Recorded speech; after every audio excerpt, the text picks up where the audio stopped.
remember if there's a principal payment. Now see, operating lease, we have not classified anything as principal and interest, right?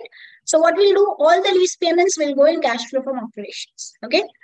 What is variable lease payments? Many times, and this was also there in Tesla's balance sheet. If you see in 10K filings of Tesla, there are some payments which can be linked to some kind of an index, right? So they will say if the CPI is so and so, the amount of lease payment will go by so and so. So that is called variable lease payment.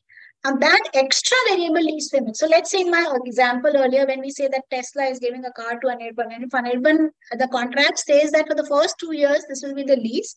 If the CPI goes beyond this, then you will have to pay me an extra lease rental every month to the tune of, some kind of an indexing payment. That's called variable lease payment. That is always expense, guys. We're not going to book it as a ROU asset. You just expense it as and when it happens. So when that comes, it is booked in cash flow from operations.